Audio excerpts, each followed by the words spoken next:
Kumusta? Magandang hapon sa inyong lahat mga kapwa ko ka-farmers, mga ka-viewers from Luzon, Visayas at Mindanao, pati sa abroad at ibang bansa. So sa lahat ng mga subscriber, mga viewers, share at commentator, maraming salamat po sa inyong lahat sa patuloy ninyo na pagsuporta sa ating munting YouTube channel. So ngayon, welcome back sa ating panibagong video, panibagong kaalaman na naman dito lang po no, sa Ka-Amazing Farming. Okay, so sa hapong ito mga ka-farmers, silong po namin sa inyo ang pagdidilig po namin ng fertilizer sa pangatlong application. So same pa din sa dati no, ang ating mga fertilizer sa ating palaya. So yung nilalahok natin Unit 16 na isang sako, Mega Multiplant isa din, dalawang dupos, dalawang mucosim granule. So yun po ang ating pinapadilig na diretso sa puno. So kita nyo ang basa sa puno mga ka-farmers. Okay, so 4 kilos ang pinapalagay natin sa isang drum na 200 liters of water. Ayun po sila nagdidilig. Kasi kami mga ka-farmers ay nagli-layout no sa taniman ng talong. So naghinto kami sa pag-install ng Atlas Flat Twine kasi sobrang lakas ng hangin mga ka-farmers, no. Kita nyo, sobrang lakas ng hangin. So hirap kami makapag-align no. Dahil po sa sobrang lakas ng hangin, kaya nga ay hahanap na lang po kami ng ibang trabaho kasi napakadami naming trabaho dito sa farm. So ang pagdilig ng fertilizer, share ko lang po sa inyo, ay diretso po sa puno, tag isang sardinas lang po. So tulad ng nakikita ninyo, yan. So ingatan lang hindi mabasa ang dahon kasi once na mabasa ang dahon ay masusunog po. Ayan po sila mga ka-farmers, so nagdilig ng fertilizer. Ayan. So ganun din, may dalawang tao dyan, may dalawa din eh.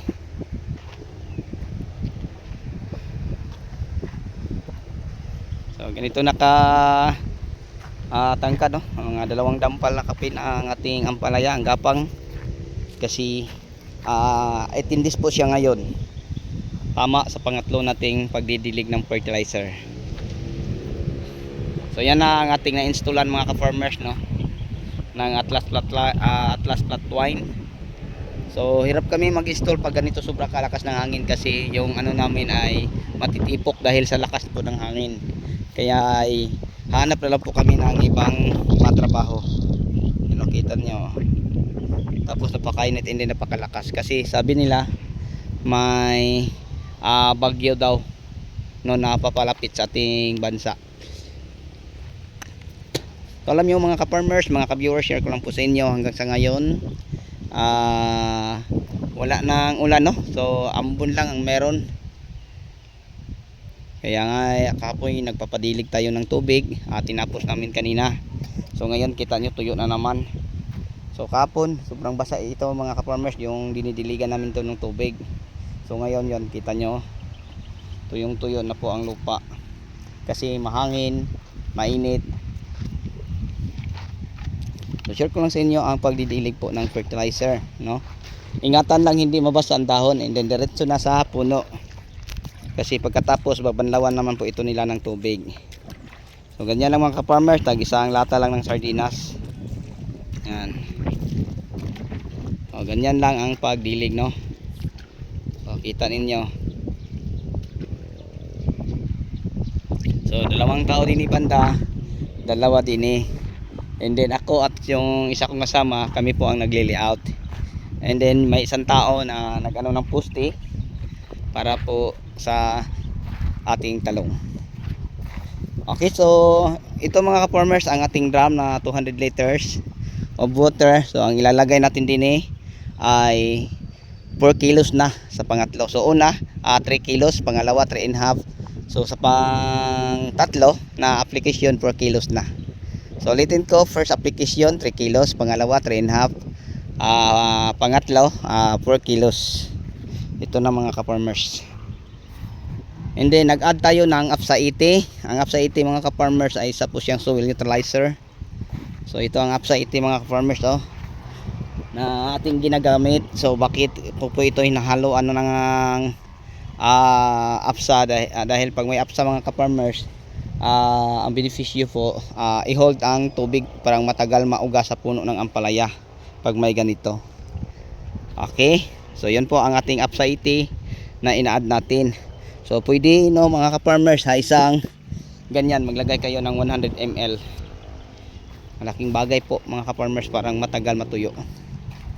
Ayan na mga ka-farmers, oh, natipok ang iba'y naputol kasi napakalakas ang hangin. Yan, natipok ay ang iba'y ganyan ang mangyayari pag sobrang lakas ang hangin. Kung may ulan mga ka-farmers ay bagyo na yan, nasira, naputol. So yan mga ka-farmers, na-install na ito. So kailangan pa namin to i-repair yung mga naputol, oh. Yan, oh, kumakaway-kaway. So ito ang tubig namin.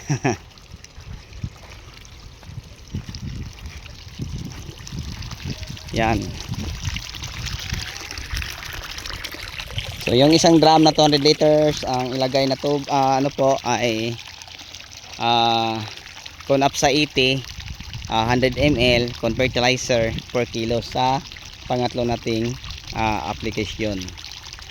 So ulitin ko, ang fertilizer natin sa pangatlong application ay isang sakong Unique 16, dalawang Dupos, dalawang Wakasim granule at isang Amiga multiplant vitamin. So yung apat nilalahok natin, and then pagka nalahok na sila, doon tayo kumuha ng 4 kilos. So ang ating pinuputing, yun po mga ka-farmers, no, yung klaseng mga fertilizer na yon. And then yung mga tira, yan po ang ating nilulusaw at dinidilig hanggang sa ganitong edad. No, ganito na siya katangkad kung pinapapaakyat mga ka-farmers, oh. Yan. Ganito na sila. So kaso lang napakahangin. Kita nyo mo, baliktaran ng mga dahon ng kahoy dahil sa lakas po ng hangin. So puno na ang tubig sa drum. Yan, oh, laki na at mataas ng gapang.